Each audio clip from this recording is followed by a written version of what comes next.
union debate over Israel is still making headlines, and people are talking about how the pro-Israel side was treated, which of course was horrendous, as was to be expected. People are talking about the fact that somebody there actually, openly expressed support for October 7th, which is not legal in the UK to do. But what people aren't talking too much about, unfortunately, is the uh, the problem with even having this debate. And I have no issue with the other side on having this debate because the other side is, they're not legitimate people in any way. So my issue with them is who they've chosen to be rather than the specifics of this debate. But when you go into it, there are several issues here. One is when you go into a debate, you're agreeing to um, to discuss the question. That's my biggest issue here. I think you're agreeing to discuss the question. The question here was the motion was this House believes that Israel is an apartheid state that's committing genocide, right? Something might not be the exact wording, but something to that effect. And to me, having a debate about that is like having a debate about, this House believes that the Jews committed genocide against the Germans during the Nazi regime. It's the same level. By the very act of agreeing to such a debate, you are giving legitimacy to the position of the other side, which is completely illegitimate, and everything else that followed I think is inevitable. We're going to talk about some of the details soon. Welcome to the reality show. I'm joined by Daniel, Michael, Alejandro. Alejandro, your thoughts on this debate and should it have happened? Well, it definitely shouldn't have happened. It's, I think, a whole sham by the way that it was framed, as you mentioned. I mean, the same speaker, the person who is historically being named as the neutral questioner, the person who supposedly has this posture of being even, is one of the debaters for the Hamas position, for the pro-Hamas position. In any way, this should plenty of speakers declined the invitation, and I wish that this debate shouldn't have ever been built. And I think the most preposterous thing is that this is not happening in um, Gaza University.com, or it's happening in one of the most prestigious universities in the world. I think that prestige is long gone. They're essentially earning from past successes. I think the university, most likely in the humanities, it's really a sham. A place where Boris Johnson can go to school. It's not the best place to be at. But certainly, I think this is a really bad sign for the culture in the future, because this is creating our leaders. This is where the leaders of tomorrow will be coming from. Yeah, let me just quickly say GazaUniversity.com is not sponsoring this show.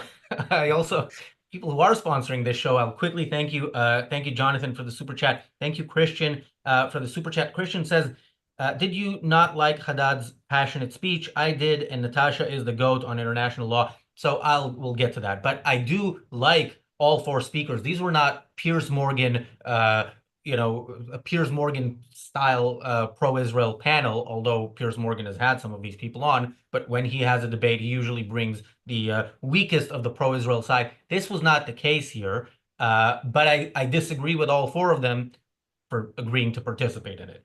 Michael. Well, I think it's one of the biggest strategic mistakes that Israel and the people defending Israel and defending, frankly, liberty and pursuit of happiness have made throughout this entire situation, and that is to answer. And what happens is we end up with a yeah, but discussion instead of as you all said, your entire question lacks credibility. And then the separate important thing I think to remember is that these are groups that are supposed, the terrorist supporters, the people yelling death to America, death to Israel, and globalize the Intifada and so on, and go Hamas and Hezbollah and so on. They almost all originate from the humanities departments of each of these formerly elite universities. And one of the great double speaks of our time is this notion that these are humanities departments, because these departments that are supposed to stand up for humanity have actually turned into pro-terrorist, anti-humanity departments. And you cannot conduct a discussion, nor should you, with people who fundamentally do not agree with your right to live. And to enter that discussion, which Israel does all the time, is absurd. And the last point I'll make is, remember that anyone who starts off with a statement that says Israel has a right to defend itself should be shunned. This is, as we've said many times on this show, this is an absurd statement. It doesn't apply to Israel. The entire world and every country has a right to defend themselves. We can get into whether they're a legitimate country or not, but the whole point of country is to defend the citizens of the country. So as soon as someone starts with the notion that Israel has the right to defend itself, you know there's going to follow something that's going to degrade that right. And that cannot be allowed. And this is one huge error that Israel has made over and again, and including the people that support it. Yeah, and we'll go through, by the way, we'll go later on through some of Jonathan Sacerdotti's speech, not singling him out. He was one of four, but yeah, you know, his speech is available. Daniel. Yeah, I think this, in one way, it really shows the fundamental problems with debates like this. When you're having a debate, you need to have some common ground. You need to have some terms of agreement that you can refer to, you can base your answers on, and then you can decide whatever the question you have based on that. But if when it comes to if it was something like, if the question was, does Israel have a right to wage wars, something like that, the first question would be, do you believe people have individual rights, and governments can act on those individual rights as a protector of them? And if the answer to that is no, there is no debate. I mean, you don't accept the fundamental issue, so there is no way to discuss this higher issue. And similar here, if you don't believe on some fundamental level that Western style of governments is the best thing right now, because they have respect for individual rights, because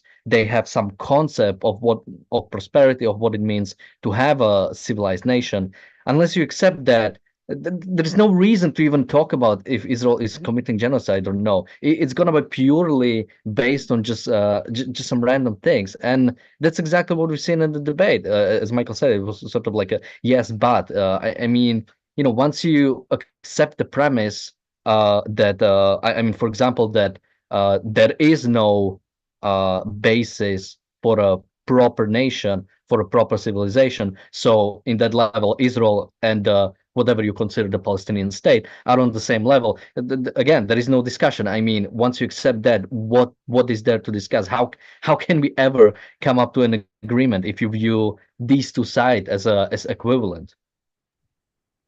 Yeah, I saw an interview with Natasha Hausdorff, my favorite of the four, by the way, generally in how she defends Israel. And this was an interview, Julia Hartley Brewer interviewed her on Talk TV, I think. And anyway, so at some point, she was asked, would you, may not have been Julia Hartley, I may be confusing some interviews. Anyway, she was asked, would you do it again? And she said, absolutely.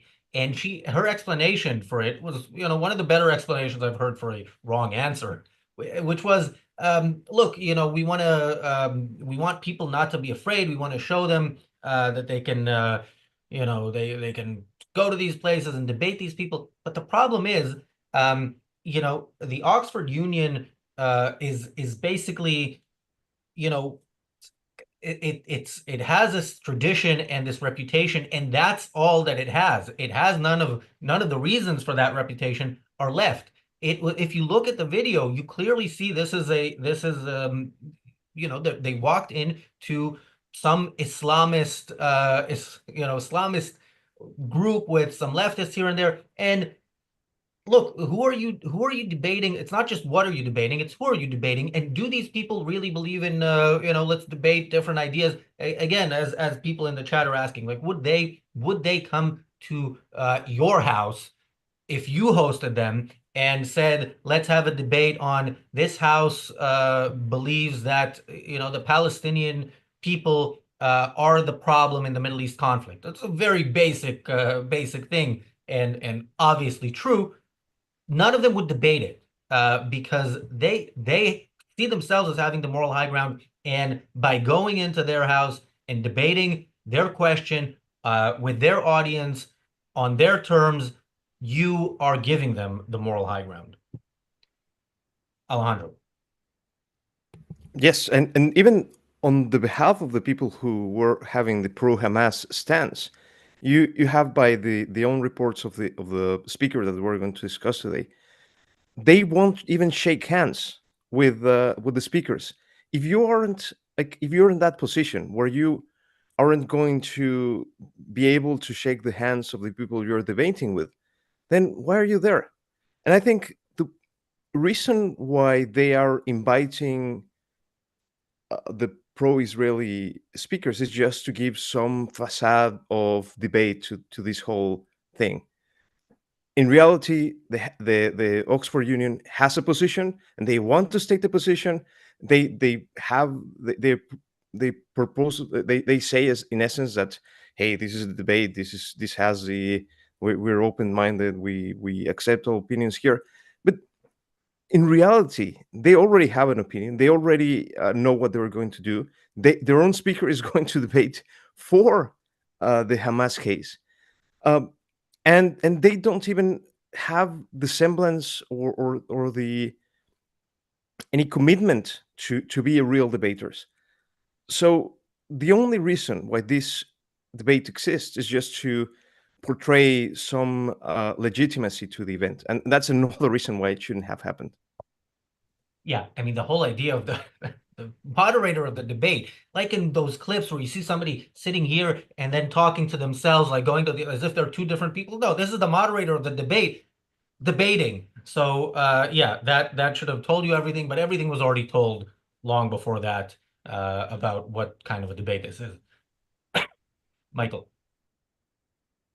Yeah, again, I think we and a lot of people talk about terrorists like they're just sort of westernized people who just happen to also be terrorists. It's a little bit like saying, well, I'm a doctor, but I'm also an artist. And we seem to be shocked all the time that we have to explain to folks that you can't go in and shake hands with them either figuratively or literally, because you have nothing in common.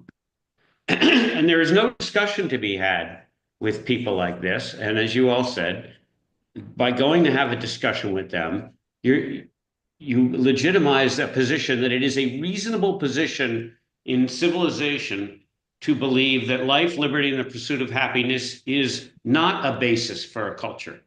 In fact, not the basis for a culture. They don't believe that. They don't believe in life. They believe in death. That is why they don't mind dying. They say that. They glorify death. They don't believe in liberty. They believe in their view of things. The only liberty that anyone has is if you're at the top of the head of the snake and you get to pretty much do what you want and keep it quiet and kill all the people that disagree with you. And the pursuit of happiness is not a relevant question. It should be a pursuit in some of these places of theological perfection or religious, craziness, frankly, or it's to do whatever the leader tells you to do.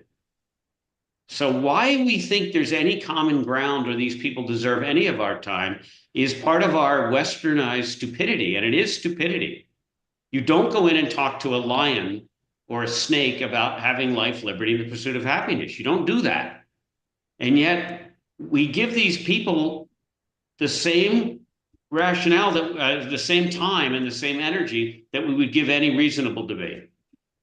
And I think it is, again, we are actually, as Ayn Rand likes to say, we are actually ushering in our own destruction by not calling this what it is and by engaging with it. Daniel. Yeah, I mean, something also to bring up. I mean, Alejandro mentioned about them not wanting to shake hands, but again, from their perspective, it absolutely makes sense. And there is sort of they are trying to sort of have these two ways. Basically, if you're looking from this from pro-Hamas perspective, people on the Israeli side are like defending an actual genocide. Like this is their view. This is like basically like a Himmler sort of arguing for the defense of the concentration camps. This is the way they look at it, so it and you have to think of it in this way because when you think of it, this is insane. Why would you ever argue with such a person if you actually believed it? Why would you ever like invite Himmler to argue about if like concentration camps are the right thing? This is the way they look at it. So once you think of it that way, it makes no sense. They cannot believe themselves that Israel is actually committing genocide. Because in the same way, Israeli society and German Nazi society would be in the same way. You didn't have people in the 30s saying like, oh, even the Times of Berlin say that Hitler is going too strong into Poland. No, there were no free presses in Berlin because that's what a totalitarian society does. You didn't have, even what are the like a good NGOs from Israel that I'm forgetting now. Uh, B'Tselem? yeah, B'Tselem, for example. Even Nazi B'Tselem says that the concentration camps are not humanitarian enough or something. No, you had no NGOs that could speak out against the government because that's what totalitarian nations do. And again, you have to remember, by using the word genocide, you are the genocide is not some just floating concept. When you say that, you are saying they are doing what the Nazis did. You are comparing them to them. And that's what, when you say that, that's what people think of. When you say Israel is committing genocide, people are thinking they are putting them in the literal concentration camps, ready to be basically slaughtered and killed in the millions or in the hundreds of thousands, in the case of Gaza. And again, you cannot hold these two things at the same time. That's why it is such a propaganda thing because they cannot believe it themselves. I cannot, unless they are so divorced from reality that they somehow manage to basically lie to themselves into believing that it is like a literal like propaganda, working for Hamas.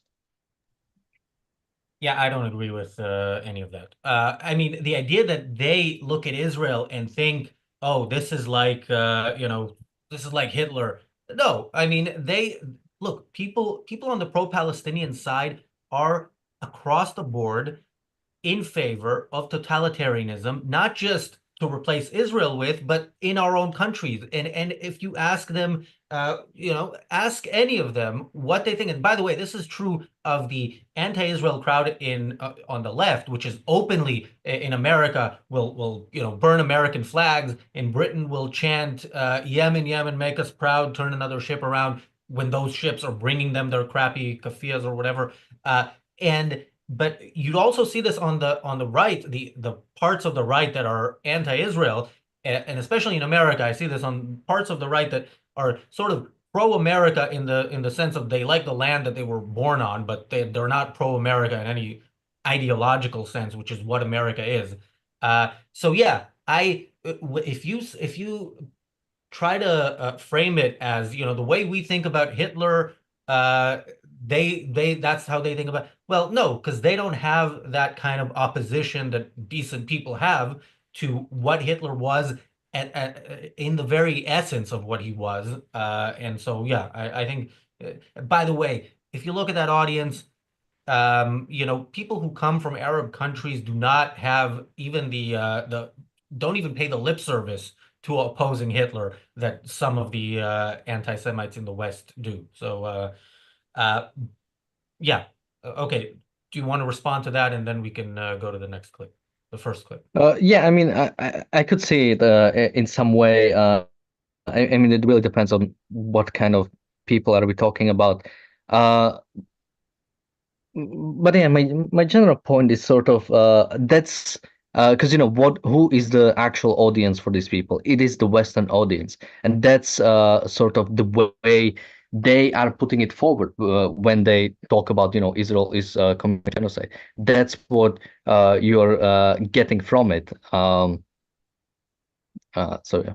Okay, before we go to the first clip, let me quickly just a few comments in the chat. LF says, apparently Norman Finkelstein declined. He was afraid to debate Mossab. Yeah, he was given like a speech, right? He gave a speech the next day.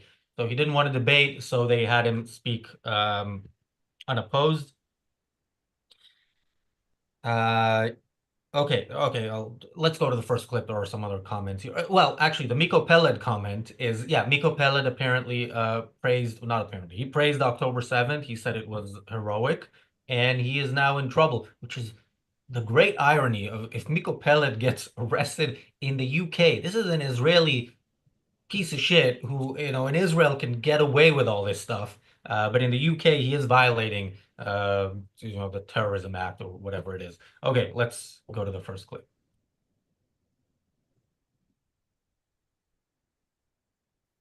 Find the minutes of 10 meetings.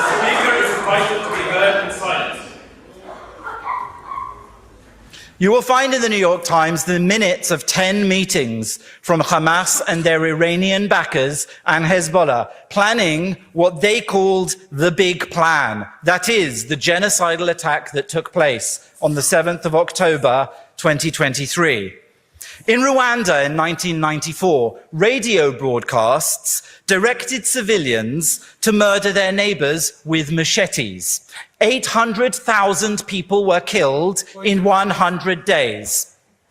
During the Holocaust, my family were subject to racial laws which discriminated against them, deported people for extermination. In Gaza, Israel has no such aim, no such plan, no such action. Instead, Israel does go to extraordinary lengths to try to avoid civilian deaths. All right.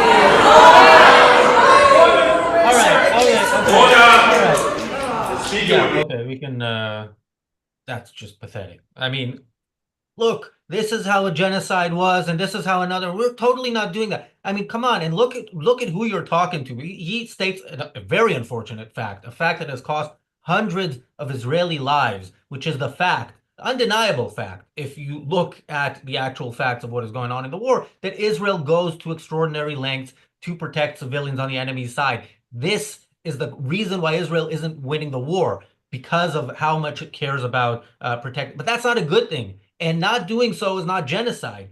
And this is what happens when you go to such despicable people and beg them. And this is generally my problem with Hasbara. You hear people who are anti-Israel talk about Hasbara, Israel is trying to. Well, this is some ridiculous notion that Israelis have, that the only reason that people are anti-Israel is because they don't understand what exactly is going on. No, they understand perfectly well. They want it to go on. They just want it to go on more like in the past, how it went on when people tried to kill Jews, that the Jews didn't fight back. They dislike that about the current situation. Alejandro. There are so many things that should be said from this whole 2 minutes, but I think one of those is take for granted that if this would qualify as genocide, then how do you call real genocide, and what are the implications of such a thing? Like, what are the incentives when such an attitude as Israel's is called a genocide? And what will happen when something like what happened in Rwanda with the Tutsis and the Hulus happens? And people who are relatively reasonable will say, oh well, anything qualifies as genocide, then anything goes. It's not that bad. And as well, what are the incentives in the future for someone who really abides to these so-called international laws? Nothing. Uh, I think the incentives that are going to happen in the future are really bad, because there is such a thing as wanting to exterminate a certain group of people. I mean, and the clear case is what Hamas tried to do in October 7th. And the underlying thing behind this is the idea of, one, trying to put impossible standards on the rules of war, and two, saying that when these standards are breached, then you are essentially committed genocide. And that's real. And those two things, if on their own, they're pretty bad, but conjoined, it's one of the most immoral, but not only immoral, but one of the most impressive ways in which you can subvert people's brains.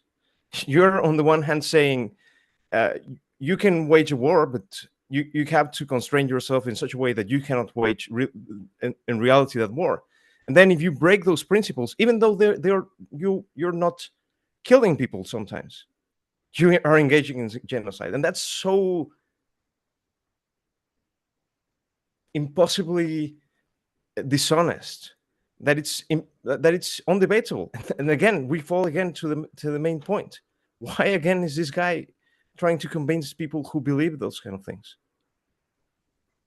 WUB says in the chat, Jonathan Sacerdoti does a lot of very good work. I agree. I just don't think this is one example of that. And he also says that he's speaking to whoever will listen to that stream. Michael, what do you think of that argument that, you know, that there was a big audience beyond the audience there in the Union, so it was worth taking whatever they got there just to get to the audience that will watch the stream? Well, I mean, people do a lot of stuff just to make money. And if you can find enough or get fame or both, I think if you're pretending that you're on the philosophical high ground, then obviously you're guilty and you're a despicable person and you should be shunned. But there's no shortage of stupid people who will follow you.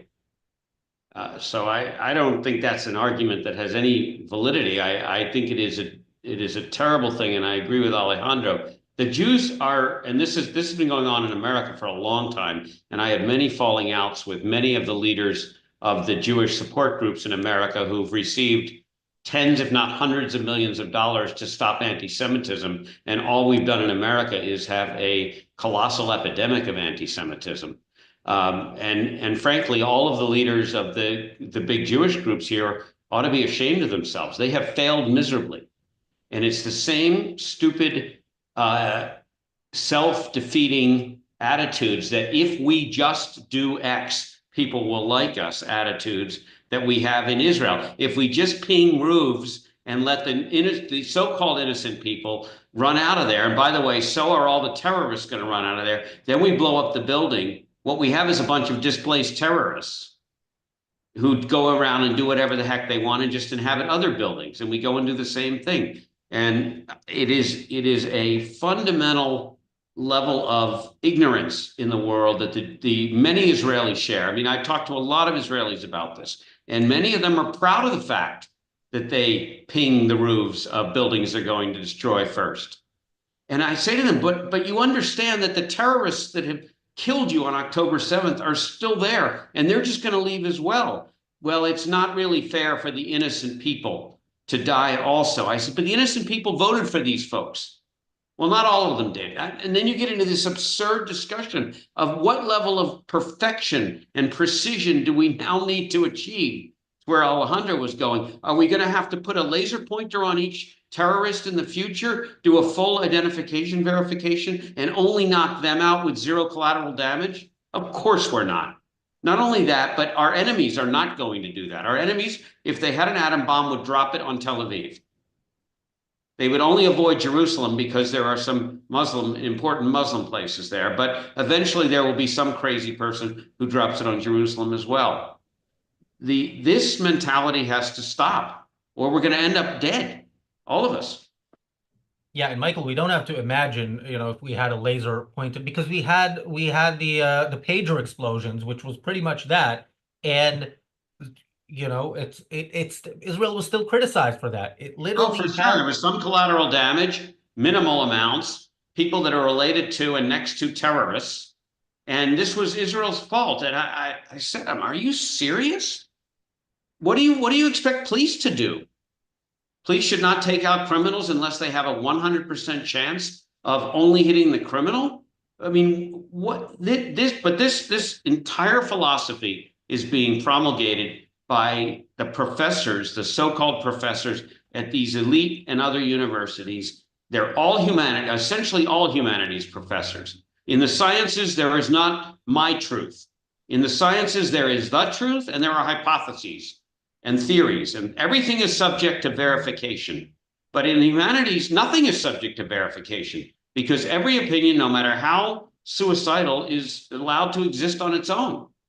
And just the fact that you think it is enough to agree. Lions also have thoughts. They are hungry. They will eat you. That's their thought. They do not have an equivalent level of, you're not supposed to elevate them to the moral high ground with you just because they're a creature that lives and breathes.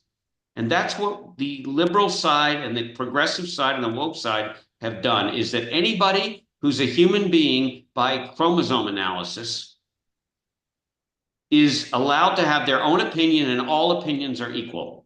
And this is the worst thing that could happen to humanity. Inside the Park says, beware of both the alt-left and alt-right. I agree with you on the alt-right. I don't think they still call them that. With the left, do we need to specify? I think it's more broad on the left, the issues, as broad as you can get. Gigi says the Oxford Union was already a terrorist den with a terrorist president, not an unbiased organization ready to decide after a debate. I don't know if the president is a terrorist. Maybe you have information that I don't, but he is definitely a terrorist supporter because he was debating on behalf of the terrorists. Daniel. Yeah, I mean, just earlier the point about the basically the pro-Hamas side overusing the word genocide. I mean, again, it makes sense.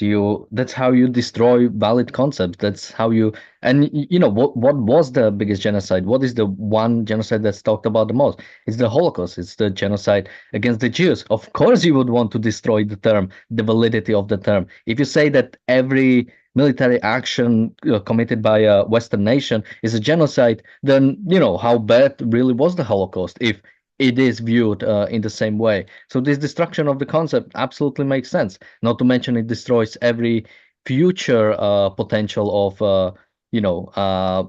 nations trying to wipe out, which happened already many times, or the tries happened already many times. Arabs trying to wipe out Israel at the very least, and the Jews from the Middle East. So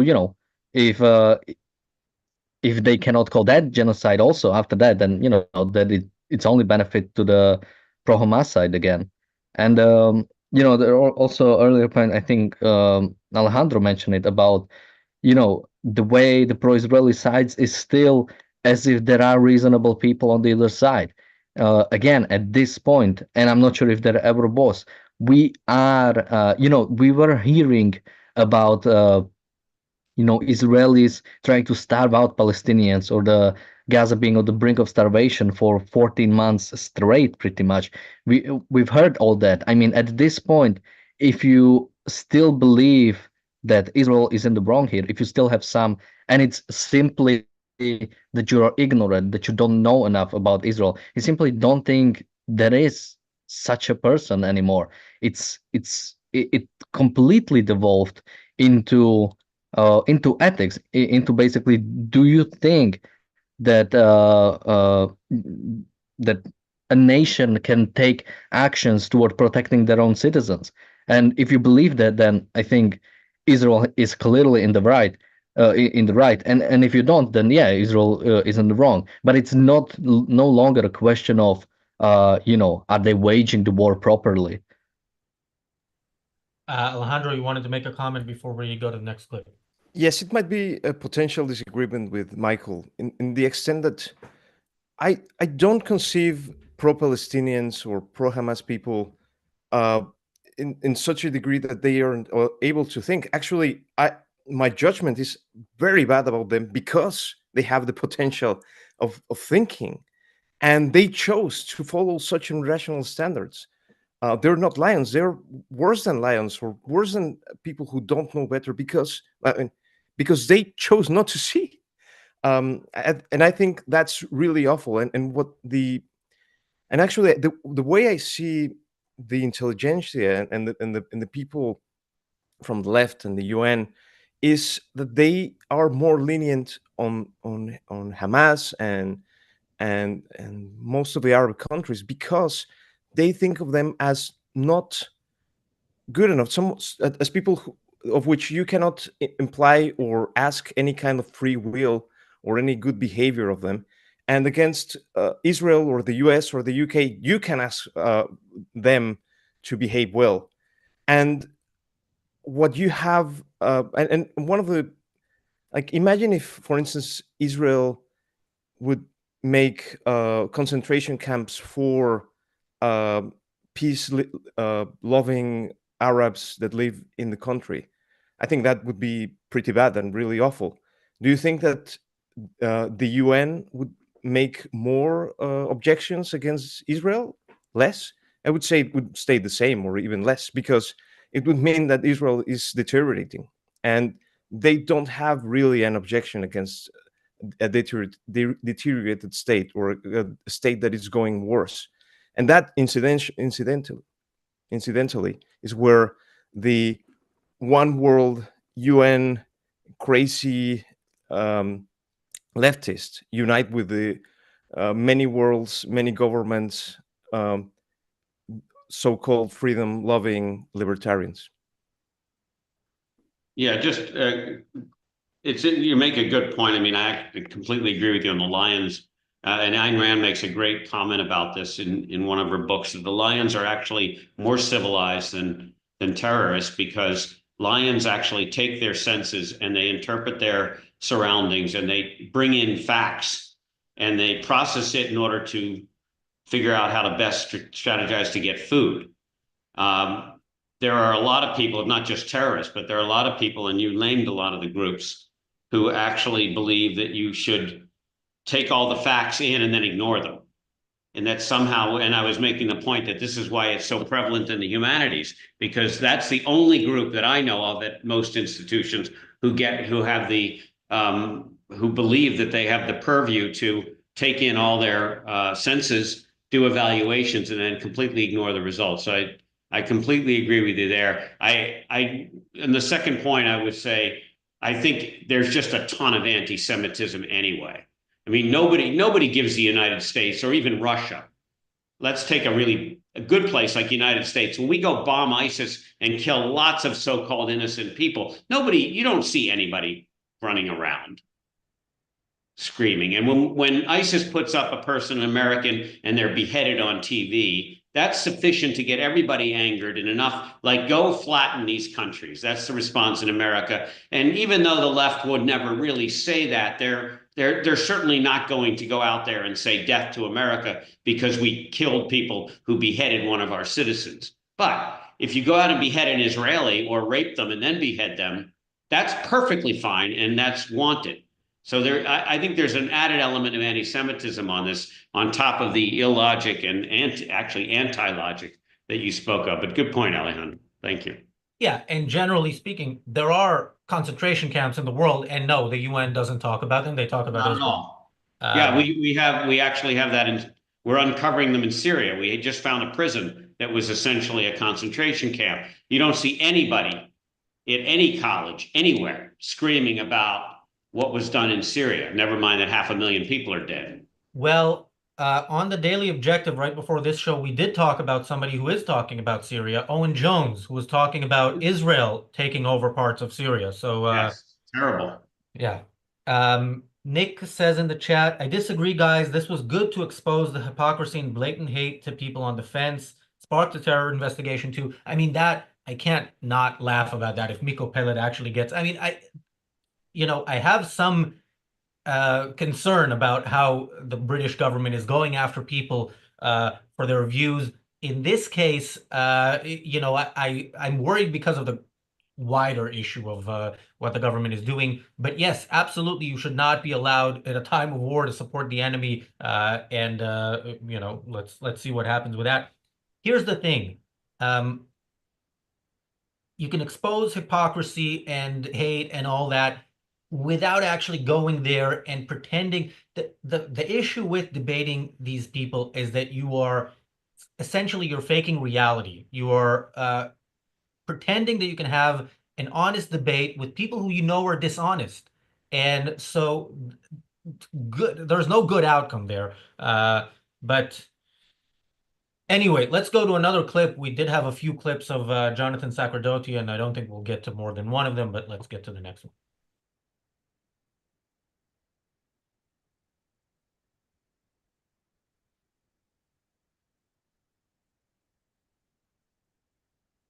In this room who don't agree with us, who don't like us. But this esteemed establishment is meant to be a bastion of free speech, discussion, and debate. And this example is not any of those things. And I urge all of you, I'm here to tell you my side of an argument. I also attended this university, I was a student here, and I understand that part of the experience of being a student is to be challenged by thoughts and facts and information that you may not agree with or you may not like. But to shout like that, to abuse a speaker who is being respectful and giving you their side of an argument is not the way to achieve better knowledge or understanding of anything. I will give all of the proposition speakers their dues.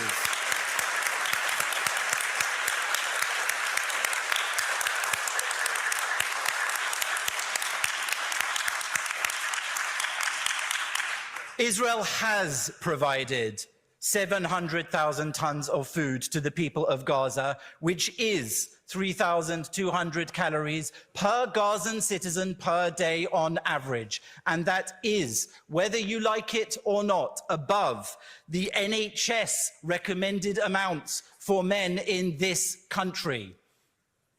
Gazans are receiving more food per day than the world average during the war. Madam, if you have a point of information, stand up and make it. Stand up and make it. On a point of order, you may not speak unless the speaker recognizes you. Please let the speaker finish. I'm letting her speak. What would you like to say, madam? I'm not. Right. Okay. The thing is, well, look. First of all, this is more of the same. Look, we're giving them food. Look, we're really, really nice to these terrorists who want to wipe the Jews off the map. So please don't hate us. And look, it is what it looks like. This is not how you achieve. And I understand there are people in the chat who disagree and who think that by doing this you are you're exposing the other side. You can talk about the other side, not in their presence. Is there, and my question to people who think that this debate should have happened and the pro-Israel side was right to do it is there a line, and where would you draw it? For example, Norman Finkelstein was going to be in the debate, and he didn't want to, and he was on the next day. Like, do you have a line of people you won't debate? Would you debate a Norman Finkelstein? Would you debate a David Duke? I don't know. Where is the line? And thank you, Daniel, for the super chat. Daniel says, genocide, apartheid, ethnic cleansing, settler colonialism. I'm not sure of a more widespread gish gallop in efforts to vilify Israel. Yes, and you shouldn't endorse it by debating it. Alejandro. Yeah, I mean, where one draws the line is, I think, where the ideas are no longer honest, or they are so preposterous that nobody is able to really conceive them. Like, would you debate a flat earther? I think you don't, because the evidence for a spherical Earth is so overwhelming that anyone who claims otherwise is like pulling your leg. There's no real reason why you should be doing that. I see. And could you make some rational debate against more decent people, maybe who don't? I don't know how you would have an honest pro-Hamas discussion, but just for the sake of it, let's imagine that someone has that. It's not the speakers that are over there, and how um, the audience behaves. I think that's another point. Um, that's and also reveals how bad the organizing was. This was a sham. This was just a way to pretend that they are a debate society when they are really not. The What you saw in according to the speaker is that actually the entrance to the debate was constrained. You weren't A lot of Jews weren't allowed to come over. There were a couple of them for quote security reasons. And I think, I mean, again, this thing shouldn't have never happened, because no pro-Israeli people should have gone over there. Yeah. Where was this comment? Somebody said, I can't find it now, but somebody said they have to put Finkelstein at 2x speed to be able to listen to him. Try putting him on mute. He sounds better that way. Also, I had another point, Alejandro, but I was fixated on making that joke, so I'll try to think of what it was. Michael. Yeah, there's a joke, it's in poor taste in America, which is the question, when did you stop beating your wife? And if you answer, I didn't, then you obviously continue to beat her. And if you say when you did it, it means you used to beat her. In other words, almost any question can be constructed in a way that you're guilty. And people are clever enough, especially at these quote elite institutions, and I don't mean that seriously, they're not elite anymore, to do that. And by engaging, as Alejandro said, by having a debate, what you're agreeing to is to have questions posed from someone who is fundamentally in favor of your destruction from the get-go, and nothing you say is going to change that. And they're not interested in having a debate based on Western values. Now, I can tell you, I'm confident enough in Western values, and I know enough of human history to know that there has never been a better platform for human flourishing. Like all human endeavors, it ain't perfect. But the point is that if I'm not going to speak to people who are going to respect my right to life, liberty, and the pursuit of happiness, I don't want to have a debate with them. I don't need to have a debate with them. What I need to have is a very large gun so that when they come attack me, and they will, and they do, I'm going to blow them away. In my case, I pay a lot of taxes to make sure that I have a country that has a hell of a big arsenal, both my two countries, Israel and America. This is the fundamental problem with this entire process. Israelis get into this, and people who defend Judaism think that they're being good or being rational by doing it. It is irrational to have a debate with a snake. I understand the downside on that argument, but my point is the snake doesn't believe in my life, liberty, and the pursuit of happiness. They don't believe in my right to exist. They believe in their need for food, period. They are pure that way. They're a lot more pure than terrorists. So this is the fundamental problem, and the answer to the question you posed, Razi, is there's no reason to debate these people. Watch them give their talks, watch them talk and yak, and then each argument that they bring up, you come on the next day with a beautifully put together argument that starts with, we live in a civilized society and we respect the rights of other people with the same level that we respect our own rights. We don't impose our views on other people. We just want to be left alone, and you go from there. That's how you deal with this. You do not get into a screaming match with a bunch of animals who really don't even acknowledge you. Daniel.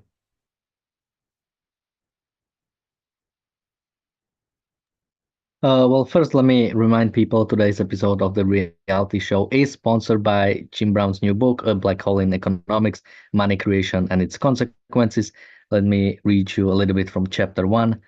In the field of money creation, ignorance is not bliss. If you know how banks create new money, you can begin to understand how the money supply grows, its source, who benefits, and who is harmed. But if, like most experts, in quotation marks, you perceive commercial banks as mere financial intermediaries transferring money from a saver to a borrower, you won't understand their unique economic importance. Nor will you know how their legal privilege to create money can work for good or ill, depending on who makes the money creation decisions. You can find out more about the book following the link in the description, in the pinned comment, and in the comment section itself. And also let me remind that all royalties go towards the support of Ayn Rand Centre UK.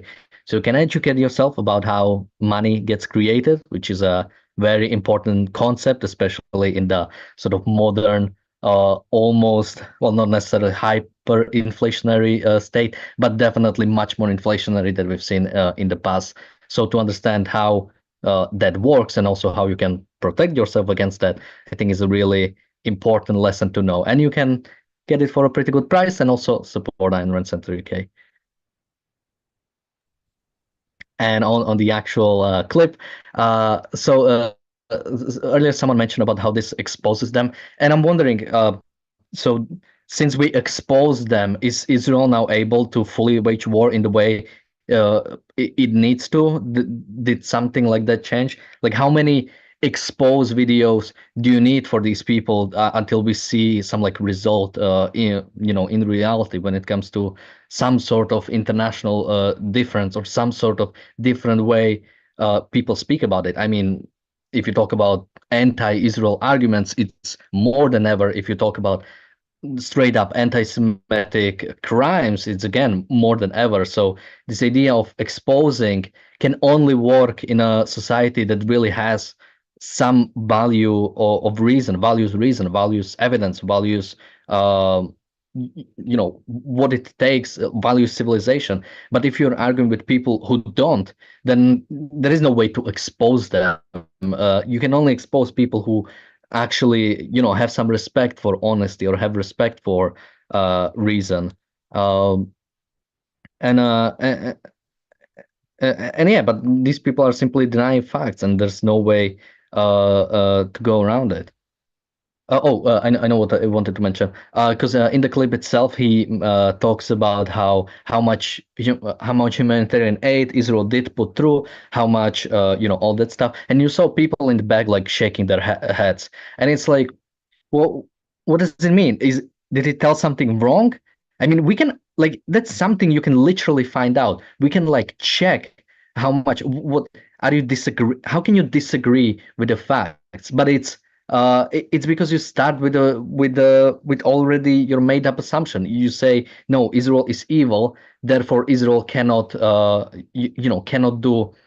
Well, I don't want to say anything good because Israel shouldn't provide any humanitarian aid, but it's sort of the sort of way modern morality works. There's no way they can do it, and it's literally something you can again find out. Yet, they disagree with the facts. Again, how do you fight about that? If you say Israel did this, and it's what actually happened, and they say no, I mean, where do you go from there?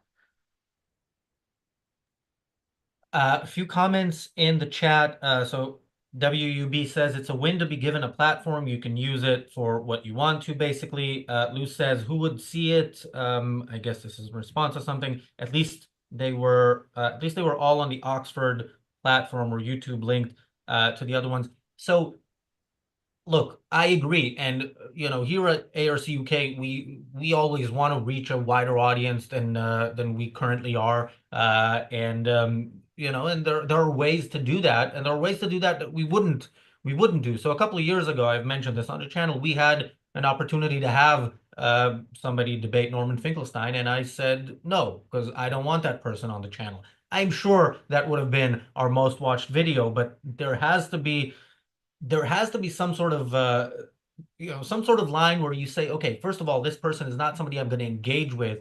in any way because they are pure evil, which Norman Finkelstein is. Yeah, there is a cost benefit analysis of, okay, we'll get 1 million views for something, but what are we paying for those 1 million views? And I think here it was not the right thing to do. Again, I don't see how letting the other side control every part of the narrative and then getting a few words in while being shouted down and apologetic words, as we've seen. I don't see that as a win, but we will, I'm sure, talk about this or other debates some more. Parting thoughts, and where can people find more from you, Alejandro? The parting thoughts I mean, we have talked about Israel in the past. I think our comments are based on that, but I think one of the cashing values of this is be very wary about what you say, and more than that, where you say it and with whom. Are you saying that the other party is worthy of being listened? Yes or no? And that applies not only to these kind of topics, but everything in your life. Where can people find me? I think I wrote 3 essays in the Ayn Rand Centre UK Substack. You can search them. If you want to know about why Millet has some good things, but also some things that you should be worried about. If you want to know why libertarianism is not for freedom, you can read me over there. Michael, parting thoughts, and where can people find more from you? Yeah, just I love Jeff Bezos's recent quote: "Reality is undefeated, and people will get what they deserve." So the people that want to support terrorists will get terrorism, and then they'll all be shocked and dismayed later on and say, "Well, we just did it for the best." Just like all of these situations, maybe go learn some history and read about it, and maybe think about life, liberty, and the pursuit of happiness, and stop worrying about everybody else's life, and focus on how do you enjoy your life and do the things you want to do, and let everybody else alone and expect everyone else to let you alone. Kaufman 2Fs, Michael on LinkedIn. Daniel, where can people find more from you, and parting thoughts? I mean, it's important to remember that Israel's fight is a moral one. It's not a practical one. And we've seen what Israel is able to practically do. It's able to wipe out Hezbollah. It's able to destroy Iran's defenses completely. It's able to collapse or help the collapse of Assad's regime. It's able to bomb across the Middle East. Practically, Israel is on top of the world currently. Morally, it's at the bottom because of Israel's capability, because of Israel's again respect for rights, for Israel's to some extent moral backbone to fight for itself. To that extent, they are not able to. And unless you have, at this point, Israel needs basically objectivism. Israel needs the proper defense of civilization. If it doesn't have it, then it's only the matter of time until it will collapse under the sort of pressure of altruistic morality. Well, and also you can find me on my YouTube channel. Oh yeah, can you repeat that? I think we spoke over each other. My YouTube channel is Damn Dan. You'll be able to find it in the description. So many Americans, presumably those who also support the Palestinians, have found a new hero in the past week, the murderer of the United Healthcare CEO. We will be talking about that tomorrow on the Daily Objective. This is not just your run-of-the-mill leftists on the street. This goes as high as very senior politicians basically celebrating this murder. And then we will talk on the reality show about Candace Owens and her recent statements on the USS Liberty, recent video on the USS Liberty. We will be debunking Candace. We usually, when we talk about her, we don't go into the details, the specifics of what she talks about. Alejandro, I can see on your face you really want to be on that show. Talk to Daniel. No, thank you. No, thank you. But in this case, we will be going through actual claims. Unlike when she says Israel was created as a, safe haven for pedophiles, we didn't really go into let's debunk that. In this case, we will. So make sure you tune in to both of those shows. They will be good. Thanks everybody for watching. Thanks guys for joining me. We'll be back here tomorrow.